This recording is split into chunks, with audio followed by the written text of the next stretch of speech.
gente boa, tudo bem?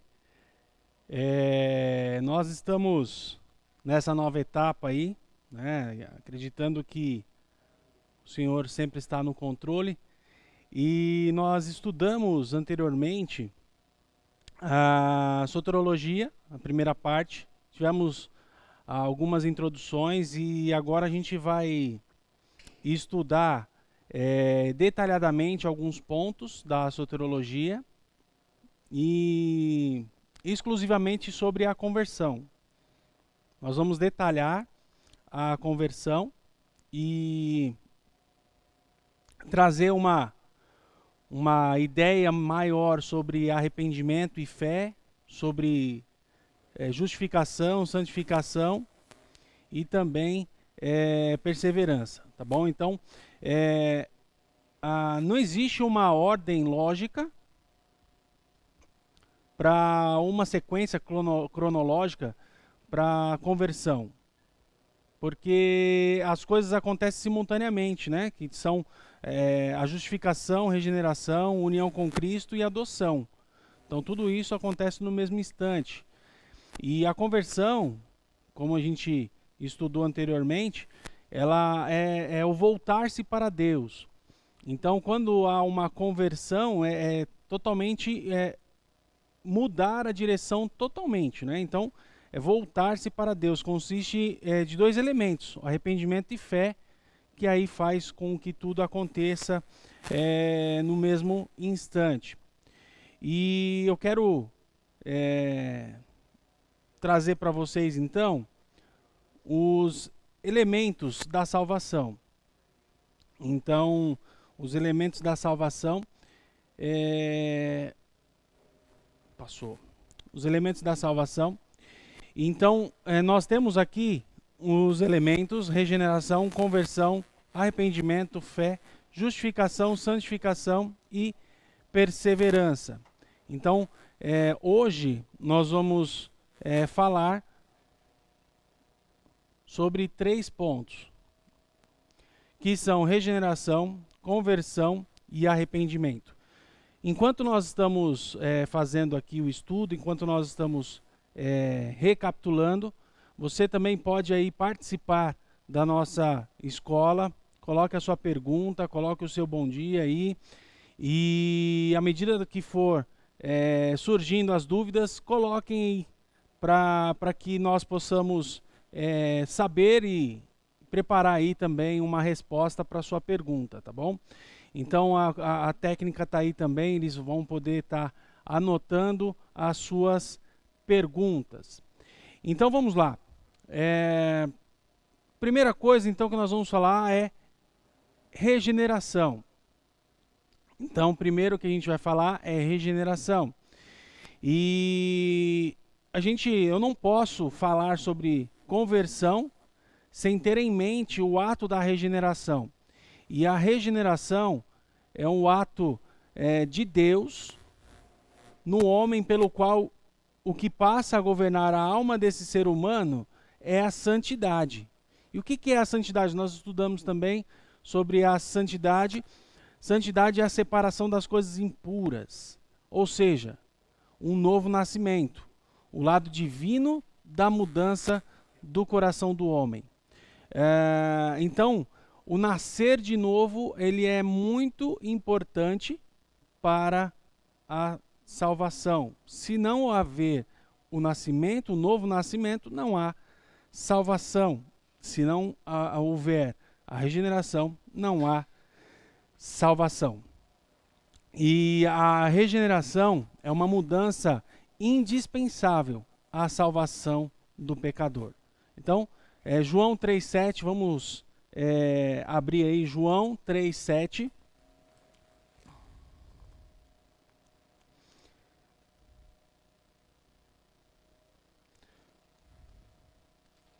João 3,7.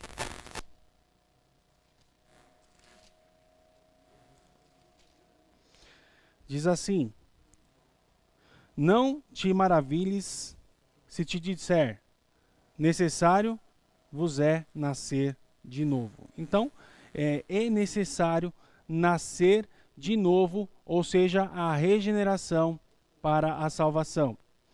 Então, a regeneração é necessária para ter uma vida em santidade com o Senhor. Muitas vezes nós nos perguntamos, né, essa questão muito louca da salvação, do trabalhar de Deus, a obra de Deus para a salvação. E nós não vamos entender. Nós vamos estudar, mas o final da história é que há um mistério muito grande e essa obra é exclusiva de Deus. Então, o que a gente pode ter em mente são os conceitos e também entender sobre esse processo da salvação. Mas a salvação, como nós estudamos na aula anterior, é uma obra exclusiva de Deus sobre a salvação e o homem precisa se arrepender, ter fé, né, e nascer de novo. E então nós vimos aí que a regeneração então é necessária, né, para ter uma vida de santidade com o Senhor. E o que é conversão? Então, conversão, no termo mais técnico, é a mudança voluntária da mente do pecador, na qual, por um lado, ele dá as costas para o pecado e do outro ele volta para Cristo, ele volta para Deus. Então, assim, o homem ele precisa reconhecer da sua situação, os seus pecados, a sua situação de pecador, se arrepender dos seus pecados e aí voltar-se para Deus. Interessante que nessa conversão existe um arrependimento. O que é o arrependimento? É deixar de fazer aquilo que se fazia. Voltar-se as costas ao pecado denomina-se arrependimento. Então, você vira as costas, você deixa, não tem mais prazer naquilo que você fazia, ou aquilo te entristece e te faz voltar-se para Cristo. Que o voltar-se para Cristo é denominado fé. Então, o arrependimento e a fé são as chaves da conversão, né? No início ali da conversão. Então, Romanos 6:11. Vamos ver aqui, Romanos 6:11.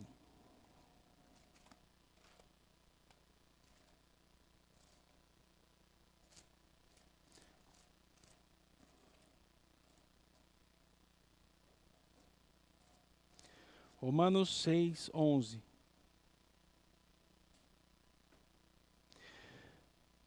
Assim também, vós considerai-vos como mortos para o pecado, mas vivos para Deus em Cristo Jesus, nosso Senhor. Então, devemos nos considerar mortos para o pecado. Isso é o arrependimento. Colossenses 3:3.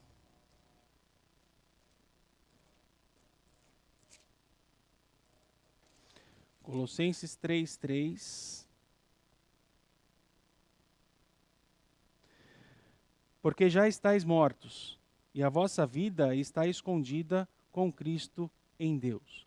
Então, nós precisamos entender sobre essa questão para viver uma vida de santidade, uma vida separada, uma vida de perseverança, uma vida voltada e virada para o Senhor, ficando com Ele e assumindo as características do verdadeiro cristão.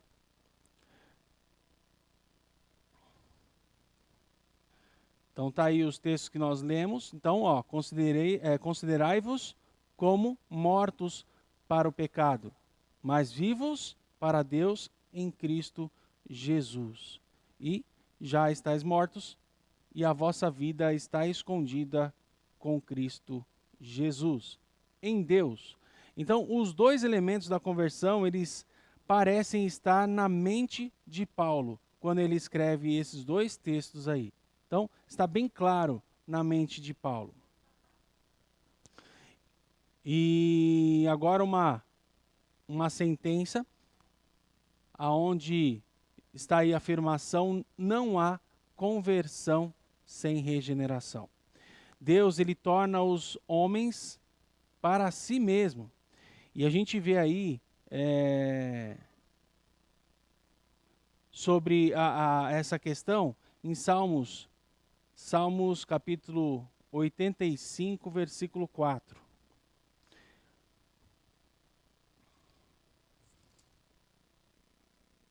Salmo 85, 4, torna-nos a trazer, ó Deus da nossa salvação, e retira de sobre nós a tua ira. Então, é o Senhor que torna os homens para si mesmo. Os homens, eles são exortados a que voltem para Deus. Vamos ver Isaías 31, 6.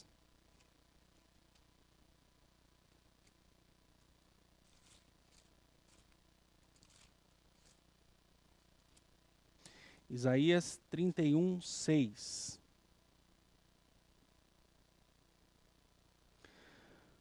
Convertei-vos, pois, àquele contra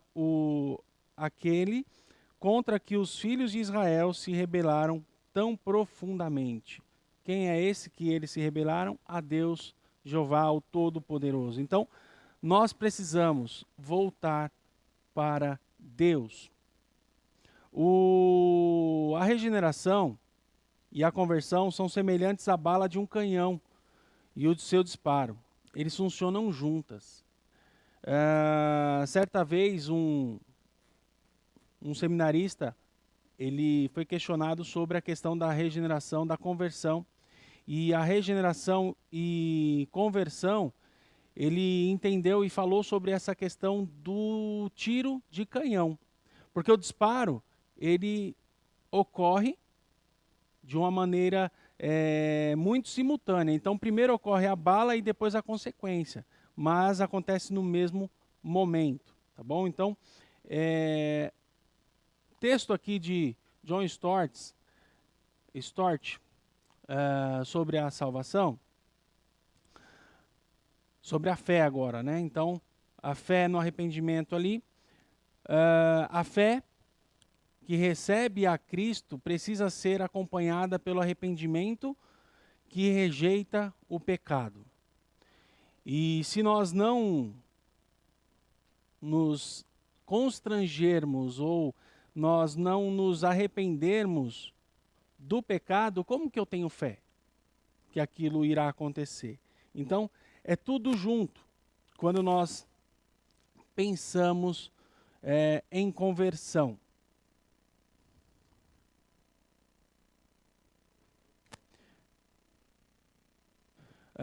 Arrependimento é uma mudança voluntária da mente do pecador.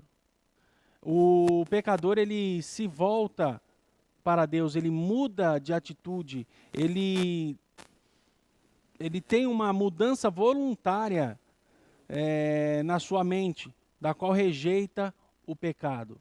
Então, eu escolho rejeitar o pecado. Eu escolho se eu vou pecar ou não. Eu escolho se eu vou viver uma vida de santidade para Deus ou não. Eu escolho se eu vou a determinados lugares. Então, hoje de manhã, nós estamos todos aqui, a equipe técnica aqui, trabalhando nessa live. E nós escolhemos vir e trabalhar para o reino neste momento. Então, é uma ação voluntária da gente. E arrependimento aí também é a mesma coisa. Nós decidimos não pecar, né? Logicamente que nós somos pecadores, mas pecadores redimidos, porque Jesus Cristo nos redimiu e 1 João diz que se confessarmos os nossos pecados, Ele é fiel e justo para nos perdoar de toda a injustiça. Porque por ser uma essa essência, uma mudança de mente, envolve uma mudança de um ponto de vista, de sentimento e propósito. Então, quando há um arrependimento, uma mudança voluntária, automaticamente a mente muda, automaticamente o nosso ponto de vista, a nossa o nosso propósito de vida muda também. Podemos também, portanto, analisar o arrependimento sobre 3 elementos que se completam e não acontece sozinho. Então, o primeiro elemento que nós vamos colocar aqui é intelectual. Então, o primeiro elemento do arrependimento é o elemento intelectual. Então, com o intelecto, nós precisamos mudar do ponto de vista. Então, mudar o ponto de vista, onde eu achava que uma coisa não era pecado, mas agora eu entendo que é pecado porque a palavra de Deus, porque o Espírito Santo de Deus me convence, me faz entender sobre o pecado. E o reconhecimento do pecado dá de acordo com a mudança do ponto de vista. Vamos ver o que diz aí, Salmo 51, 3, 7 e 11. Então, versículo 3. Pois eu conheço as minhas transgressões e o meu pecado está sempre diante de mim. Versículo 7. Purifica-me com hisopo e ficarei limpo. Lava-me e ficarei mais alvo do que a neve. Então, eu entendo essa questão de mudar o ponto de vista, o versículo 11. Não me repulses da tua presença, nem me retires o teu Santo Espírito. Então, tudo isso mostra uma mudança de ponto de vista, um reconhecimento do pecado, um reconhecimento da culpa pessoal, porque nós somos pecadores e nós temos uma culpa. O reconhecimento de contaminação com o pecado, como viu aqui, que eu conheço as minhas transgressões e o meu pecado está sempre diante de mim. E o reconhecimento de desesperança. Quando o homem ele é pecador, ele não tem esperança. E a nossa esperança é única e exclusivamente no Senhor. É única e exclusivamente no Senhor. É Ele que nos dá a salvação. Nós vimos na aula anterior sobre soteriologia, sobre alguns tipos de salvação, né? E não apenas a salvação da alma, mas a salvação de todos os intempéries da vida é o Senhor que nos dá.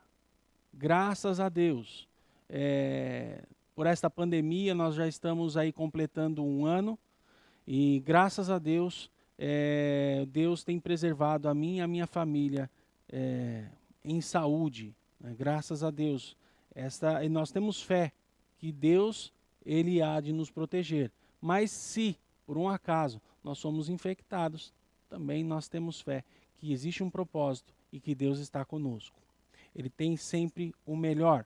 Então, quando eu tenho um intelecto dentro desse arrependimento intelectual, eu tenho a mudança do ponto de vista. O segundo é o emotivo. O segundo é o emotivo. Então, é o intelectual e agora o emotivo. E o emotivo é a mudança de sentimento. Mudança de sentimento, tristeza pelo pecado cometido contra a bondade e justiça de Deus. E, portanto, são detestáveis para com Deus. Então, eu entendo o que é o pecado intelectualmente e eu sinto tristeza pelo pecado. Eu fico triste porque eu pequei de novo, eu fiz coisa errada de novo, né?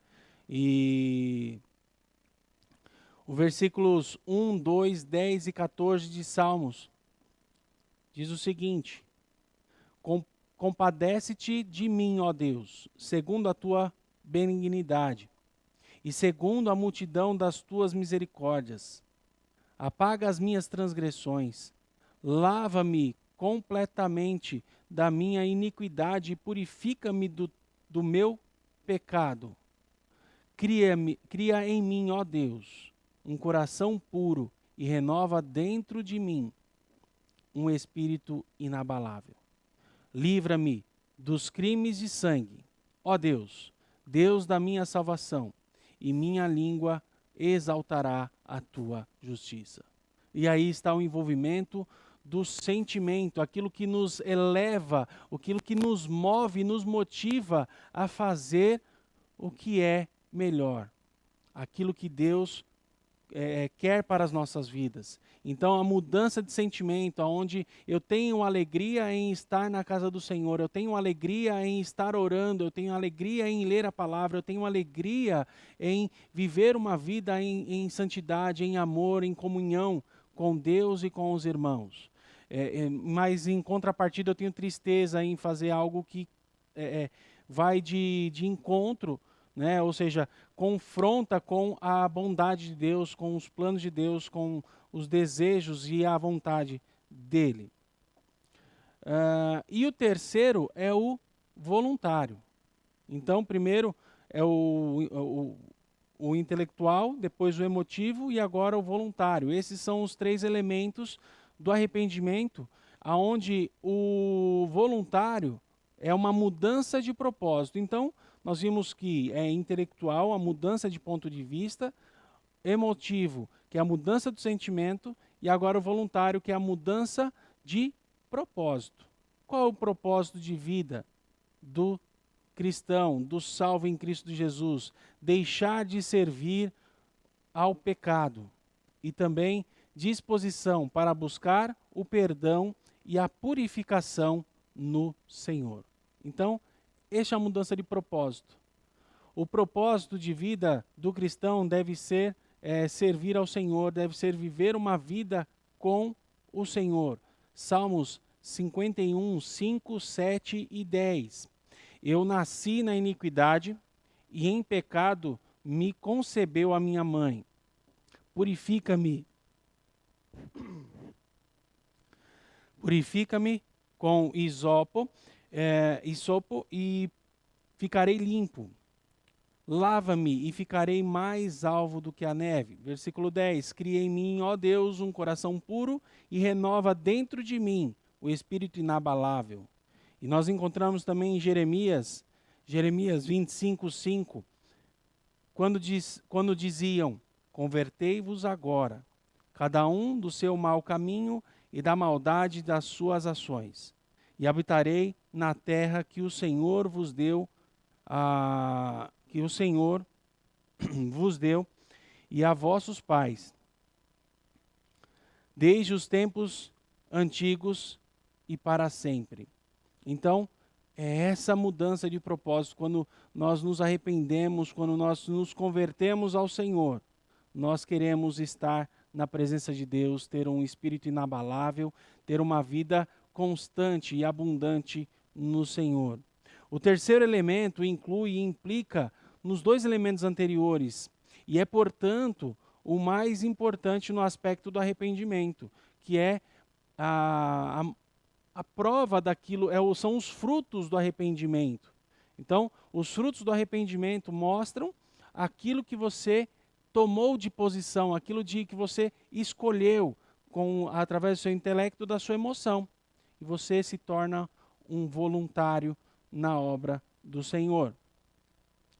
Então, o arrependimento, o verdadeiro arrependimento, se manifesta e se evidencia na confissão do pecado diante de Deus e pela reparação dos erros cometidos aos homens. Porém, os atos não constituem em arrependimento. Em vez disso, são os frutos do arrependimento. Então, quando você... Obrigado, irmão. Quando você se arrepende, você demonstra arrependimento através dos seus frutos.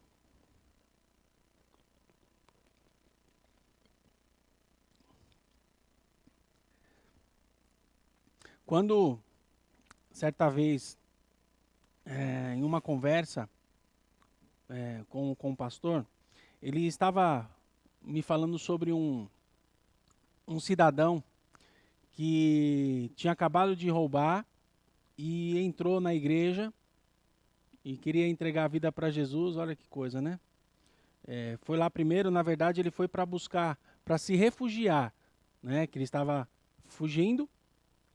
E ali o pastor começou a conversar com ele e ele acabou ouvindo o evangelho e se arrependeu, entendeu que era Jesus Cristo, né? O que era a salvação. Mas naquele momento, ele perguntou: "Ei, pastor, o que eu faço? Eu me converti e agora?" Aí o pastor direcionou, ele falou: "Olha, você tem que ir até a polícia, se entregar e pagar a sua dívida com a justiça, reparar os danos que você cometeu com aqueles que você fez o errado."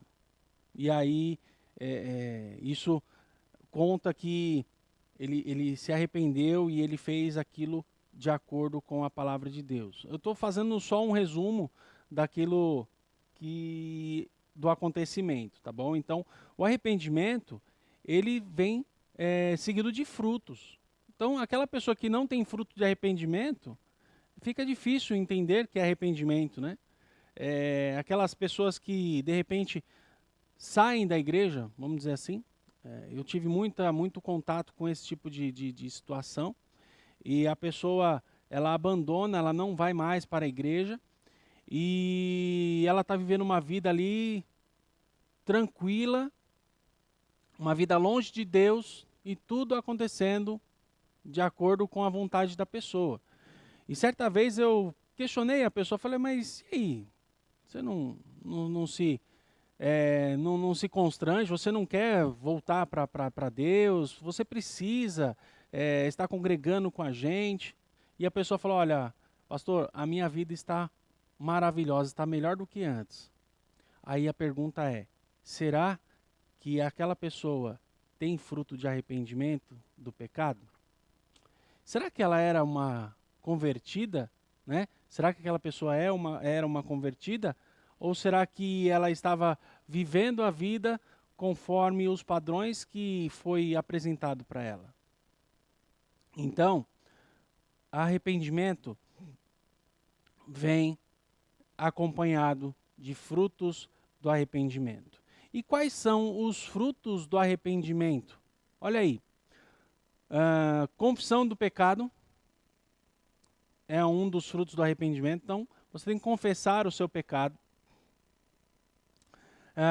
Se render a Cristo, e a rendição a Cristo não é simplesmente, eu creio em Cristo. Não, é se render, é viver de acordo com os padrões que Cristo estabeleceu. Dar as costas para o pecado é o terceiro fruto do arrependimento. Também, reparação do erro cometido. A conduta moral é reta, então você tem que ter uma conduta moral reta. E também, profissão de fé cristã. Então, tudo isso acontece como fruto do arrependimento. Então, Mateus 3,8 diz o seguinte: produzi, pois, frutos dignos de arrependimento. Mateus 3,8. Interessante também que Lucas 18:3 diz o seguinte: o publicano, estando em pé, longe, não ousava nem ainda levantar os olhos ao céu, mas batia no peito dizendo: ó Deus, sê propício a mim, pecador. Então, é uma consideração sobre arrependimento. Nós temos que nos considerar pecador e pedir sempre perdão a Deus, sempre estar diante do Senhor com humildade e andar numa vida reta, tá bom? Então, vamos lá. Confissão do pecado, rendição a Cristo, dar as costas para o pecado, reparação do erro cometido, conduta moral reta e também a profissão de fé cristã, aonde eu reconheço Jesus Cristo como meu Senhor e Salvador. O verdadeiro arrependimento nunca existe a não ser em conjunto com a fé.